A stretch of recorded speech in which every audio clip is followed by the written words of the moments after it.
Good evening, everybody. Uh, Exploring has been in my DNA forever. I have variously been a scientist, an engineer, a filmmaker, a computer software specialist, and now an alcohol alchemist. My 20-year craft and heritage alcohol adventure includes 4 years of pure research, 4 years of R&D, 4 years to build a distillery, and 8 years in the market. In early 2000, having returned to Bombay from the US, I was intrigued that I could not find the world-famous tequila. Basic geoclimatic detective work on the web rewarded me with an aha moment. I remember seeing the blue-green agave plants during my childhood travels and found a perfect 6-parameter terroir match on India's Deccan Plateau. In 2004, armed with agave fact-filled dossiers, Goa adventurers Johnny and Miguel set out with me in a pickup truck for an open-handed trip to find blue agave in the Deccan. We were back within 24 hours with a haul. In 2007, I raised initial money and obtained permissions to build India's first craft distillery that was a greenfield distillery in rural Andhra Pradesh. Architects Hyacinth and structural engineer Chandrasekhar worked with me to build our distillery, and product designer Rebani to design a bottle. All are Goa-based. The other missing ingredient for a favorite cocktail margarita was an orange liqueur. India had a variety of oranges, so when a couple of big-name French orange liqueur manufacturers turned me down to start manufacturing in India, I developed a distinctive orange liqueur from the Nagpur orange.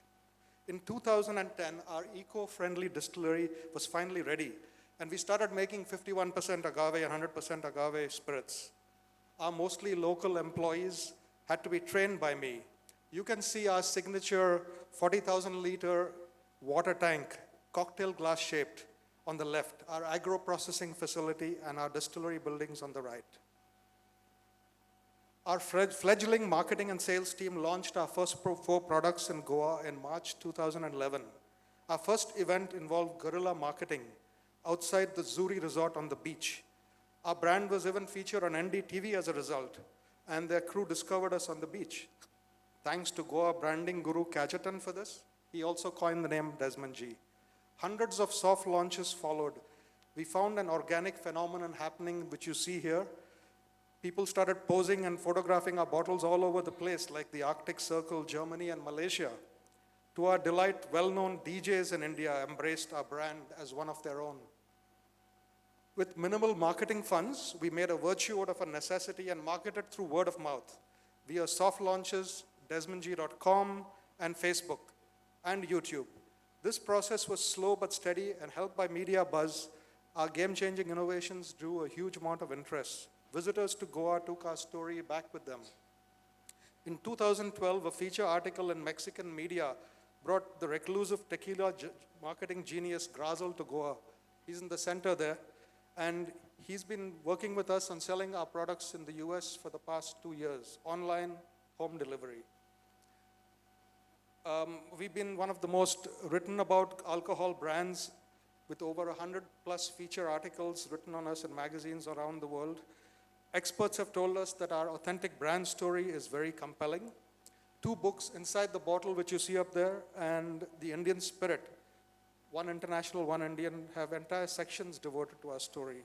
Let me now segue to the most exciting part of my 20-year alcohol adventure, the official Mahua story. The blue heart that you see in the Desi Daru map, courtesy India Media Collective, shows roughly 13 states in central India where indigenous tribals make Mahua spirit from Mahua flowers. They've been distilling Mahua for centuries. Revered as the tree of life, Mahua is usually important to tribal culture and livelihood. These images, courtesy Conrad, show a flowering tree, flowers and seeds, and the mature flowers. Roughly 500 million kilograms of these unique to India flowers are harvested annually and are mostly made into single distilled tribal Mahua spirit.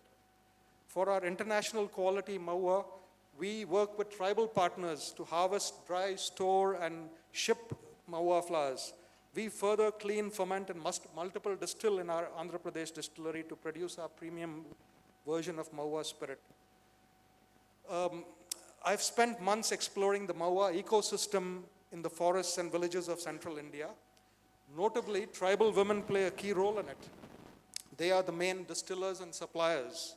Maua is the tribal drink of choice for just about any social occasion, be it weddings, births, deaths, harvest festivals. Many tribal folklore tales and folk songs and much folk art involving animals and gods and demons feature Maua. There are folk tales like the flying elephant and the tipsy messengers of death. The first flowering tree that I ever saw had me competing with a goat and a cow for the nectar-rich flowers. In June 2018, after 5 years battling authorities in multiple states, we finally released the world's one and only naturally sweet flower-based, exquisite-tasting pot distilled spirit in Goa.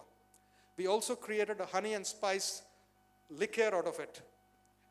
And we started doing Maua-themed soft launches in Goa. We created a DJ Maua short drinking ritual just for fun. From the get-go, we were an innovation-driven company, and we won a whole lot of awards for our work, including some gold medals. Maua turns out to be an extraordinary base for drinks which include shots, cocktails, brown spirits, liqueurs, and fizzy RTDs, all of which we have developed. The Desmond G or DJ range now includes 10 premium products, 2 more super premium products waiting in the wings. This veritable Desmond G bar provides the basis for hundreds of shot and cocktail preparations, with our path-breaking Maua products now taking center stage. Conrad and I, along with some of our investors, long harbored a belief that Maua would be a significant game changer for us. We are keeping tribal traditions, culture, and livelihood to the fore as we proceed to unfold our inclusive vision. Maua will soon be associated tightly with India, first as a regional heritage spirit, and then hopefully as a national one. Viva!